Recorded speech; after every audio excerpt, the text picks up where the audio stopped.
Realme Buds Air 8 and Air 7 compare பண்ணும்போது நிறைய இடத்துல நல்லா அப்கிரேட் பண்ணியிருக்காங்க. ஃபர்ஸ்ட் வந்து ஆடியோ குவாலிட்டியில் Air 8க்கும் Air 7க்கும் உள்ள என்ன டிஃபரன்சஸ் அப்படின்னு பார்த்தீங்கன்னா கண்டிப்பாக வந்து 3 இடத்துல டிஃபரன்சஸ் இருக்குங்க. ஃபர்ஸ்ட் வந்து சவுண்ட் ஸ்டேஜ், நல்ல ஒரு சவுண்ட் ஸ்டேஜ் வந்து இருக்கு உங்களுக்கு. நல்ல ஒரு இன்னுமே கொஞ்சம் ஒயிட்னஸ் வந்து நல்லா வந்து தெரியும்.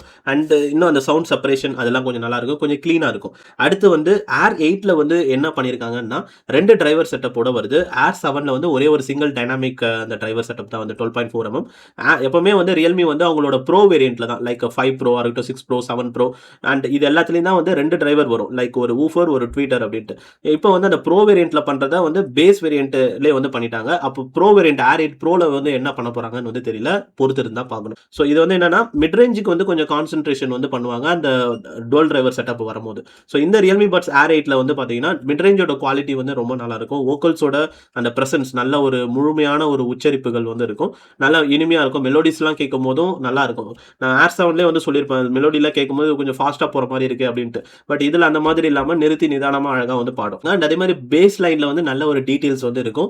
பேஸ் லைன் வந்து ரொம்ப வந்து அந்த பீட்ஸ் மட்டும் தான் அதிகப்படியாக இல்லாமல் நல்ல ஒரு டீட்டெயில்டான ஒரு பேஸ் லைன் கிடைக்கும். அண்ட் இப்போ EQ மோட்ல உங்களுக்கு என்ன மாதிரி சவுண்ட் வேணும், இப்போ டீப் பேஸ் வேணும்னா டீப் பேஸ் வச்சுட்டு நீங்கள் வந்து அந்த பேஸ் பீட்ஸ் அனிருத்தோட பீட்ஸோ இல்லை வந்து ஏதோ ஒன்று கேட்டு பாருங்க, செம துள்ளலா இருக்கும்னு வந்து சொல்லுவேன். அண்ட் ரொம்ப கிளீனான அந்த பேஸோட டீப்பான ஒரு டெப்தான ஒரு பேஸ் வந்து கிடைக்கும். பஞ்சியா, ரொம்ப ரொம்ப பஞ்சியா இருக்கும். பேஸோட பீட்ஸ் வந்து அந்த அளவுக்கு ரொம்ப ஃபிளஷியா இருக்கும். ஸோ செம்ம திக்கான ஒரு பேஸ், செம்மையா இருக்கும். அடுத்தது வந்து ஒரிஜினல் சவுண்ட். ஸோ இது வந்து ஒரு நல்ல ஒரு பேலன்ஸ்டான சவுண்டிங்க்கு ரொம்பவே நல்லா இருக்கும். ஸோ உங்களுக்கு ரொம்ப டீடைல்டான ஒரு லிசனிங் எக்ஸ்பீரியன்ஸ் கிடைக்கும். நல்லா வந்து துல்லியமா ஒரு குட்டி குட்டி சவுண்ட் வருதுன்னா கூட எல்லா சவுண்டுமே உங்களுக்கு ரொம்ப நல்லா தெளிவா கிடைக்கும். அதே மாதிரி வோக்கல் எக்கோஸ் அண்ட் ஏரினஸ், ஸோ இது எல்லாமே நீங்க ஃபீல் பண்ணுவீங்க கண்டிப்பா. அண்ட் முக்கியமானது பேஸ்ல பாத்தீங்கன்னா இந்த வாட்டி பேஸ் லைன்ல வந்து நல்ல டீடைல்ஸ் பார்ப்பீங்க. இப்போ செலோ சவுண்ட்லாம் இருக்கும் பேஸ்ல, sello sound, base guitar sound, இந்த மாதிரி இன்ஸ்ட்ருமெண்டல்ஸோட சவுண்ட்ஸ்லாம் நல்லா தெளிவா டீடைல்டா இருக்கும். ஒரு சவுண்டும் இன்னொரு சவுண்டும் மோதிக்காது, ரெண்டுமே செப்பரேட்டா நல்லா தெளிவா கேட்கும். அடுத்து Realme Buds Air 8 TWSல Dolby Atmos எஃபெக்டையும் வந்து எக்ஸ்பீரியன்ஸ் பண்ண முடியும். ஸோ இதுக்கு மெயினா உங்களோட போன்ல வந்து Dolby Atmos சப்போர்ட் வந்து இருக்கணும். உங்க போன்ல அது இருக்கா செக் பண்ணிக்கோங்க ஃபர்ஸ்ட் ஆஃப் ஆல்.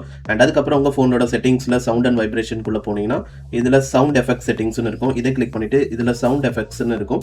இதுல ஒரிஜினல் அப்படின்றதுக்கு பதிலாக Dolby Atmos மாத்திக்கோங்க.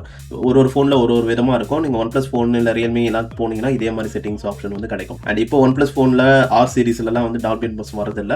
அண்ட் அடுத்தது முக்கியமானது, உங்ககிட்ட Apple Music வந்து கண்டிப்பா வேணும். ஏன்னா Apple Musicல தான் Dolby Atmos சப்போர்ட்டட் சாங் கிடைக்கும். ஸோ Apple Music குள்ள போனே மெனு கிளிக் பண்ணி செட்டிங்ஸ் குள்ள போயிடுங்க. இதுல ஸ்பேஷியல் ஆடியோன்னு ஒரு ஆப்ஷன் இருக்கும், இதை எனேபிள் பண்ணிக்கோங்க. இந்த ஆப்ஷன் ஒன்லி உங்க போன்ல Dolby Atmos சப்போர்ட் இருந்ததுன்னா மட்டும் தான் காட்டும். இந்த ஆப்ஷன் காட்டலன்னா உங்க போன்ல Dolby Atmos சப்போர்ட் இல்லைன்னு அர்த்தம். இப்போ உங்களோட போன்ல ஜஸ்ட் ஒரு சாங்கா ஸ்க்ரோல் பண்ணிட்டே வாங்க. ஸோ வந்துட்டே வரும்போது எதுல Dolby Atmos சப்போர்ட் இருக்கோ அது Dolby Atmos டேக்லைன் காட்டும், இல்ல லாஸ்லெஸ் தான் காட்டும். ஸோ இப்போ இந்த பாட்டில் Dolby Atmos இருக்கிறதுனால Dolby Atmos டேக்லைன் வந்து காட்டுது. இப்போ உங்களால Realme Buds Air 8 வந்து யூஸ் பண்ணி ஆப்ஜெக்ட் பேஸ்டு டியூனிங் வந்து உங்களால கேட்க முடியும். லைக் சவுண்ட்ஸ் வந்து ஹெட் வழியா போறது, பின்பக்கம் போறது, நிறைய டிஃப்ரெண்ட் டைப் ஆஃப் எஃபெக்ட்ஸ் வந்து வரும். பட் சாங் ஃபுல்லா வராது, சாங்ஸ்ல ஒரு சில இடத்துல பண்ணி வச்சிருப்பாங்க. ஸோ அது வந்து உங்களுக்கு கிடைக்கும்.